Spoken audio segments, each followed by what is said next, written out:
حضرت امام شافعی فرماتے کہ مجھے فقیروں کی دو باتوں نے بڑا نفع دیا ہے۔ پہلی بات یہ، الوقت سیف قاطع، وقت کاٹ دینے والی تلوار ہے۔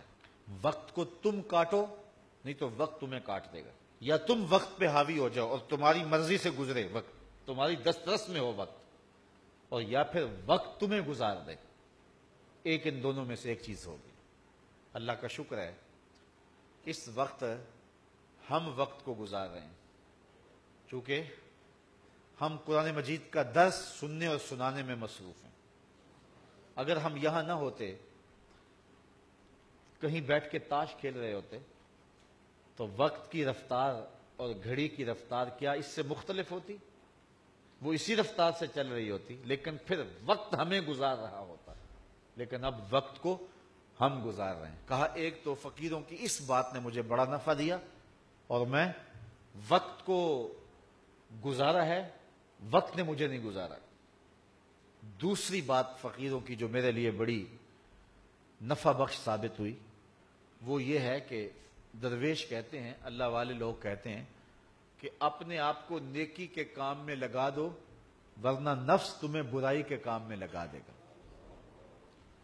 آپ اپنے آپ کو کھینچ کے یہاں لے آئے نا، اگر نہ یہاں کھینچ کے لاتے اور نفس مجھے یا آپ کو کسی اور جگہ لے جاتا تو پھر ہمارا وقت کتنا برباد ہوتا۔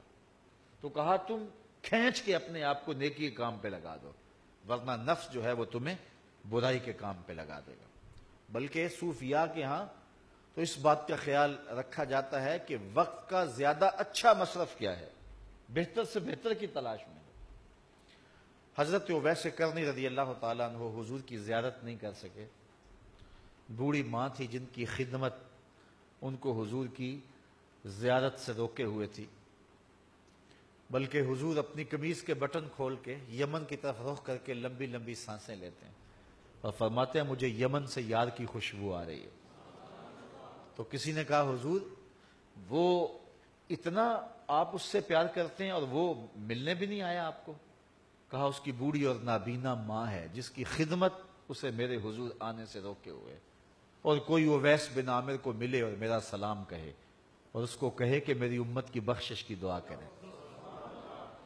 معلوم ہوا جو ماں باپ کے خدمت گزار ہوتے ہیں ان کی دعائیں رد نہیں ہوتی۔ حضرت عمر اور حضرت علی المرتضیٰ رضی اللہ تعالیٰ عنہ گئے دور فاروقی میں حضرت اویس کو ملنے کے لیے۔ خیر ملاقات ہو گئی تو جا کے حضور کا سلام دیا، بس اویس کی آنکھوں سے جھرنے پھوٹنے لگے آنسوں کے، تڑپ گئے، بدن پہ کپ کپی، آنکھوں میں آنسو، اور بار بار پوچھتے تھے میرے رسول کے لبوں پہ میرا نام کیسے آیا تھا، کیسے حضور نے کہا تھا اویس کو میرا سلام دینا۔ اللہ اکبر۔ کچھ دیر گفتگو ہوئی تو حضرت اویس کرنی نے ہاتھ آگے بڑھاتے ہوئے کہا اچھا پھر آپ نے بھی آخرت کی تیاری کرنی ہوگی، میں نے بھی آخرت کی تیاری کرنی ہے، حشر کے دن ملاقات ہوگی۔ تو دیکھیے کہ یہ لوگ وقت کے کتنے قدردان ہیں اور وقت کی اہمیت کو کتنا سمجھتے ہیں۔ جس قدر وقت کو فقیر لوگوں نے مینج کیا ہے دنیا کا کوئی شخص نہیں کر سکتا۔ یار 90 لاکھ لوگوں سے تو ہم ساری زندگی میں ملتے نہیں ہیں، اور غریب نواز نے 90 لاکھ کو کلمہ پڑھا دیا، تو کیسے وقت کو استعمال کیا؟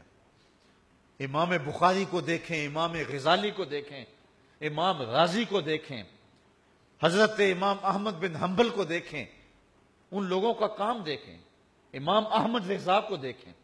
1600 کتابیں لکھ دینا کوئی تماشا لب بام تھوڑا ہے؟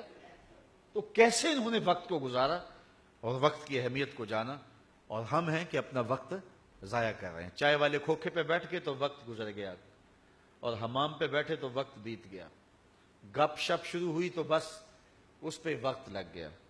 والذین هم عن اللغو موردون، وہ لغویات سے اعراض کرتے ہیں۔ آگے سورہ فرقان ہے اسی 18ویں پارے میں، وہاں فرمایا کہ جب وہ لغو سے گزرنے کی نوبت آ جائے تو عزت سے گزر جاتے ہیں۔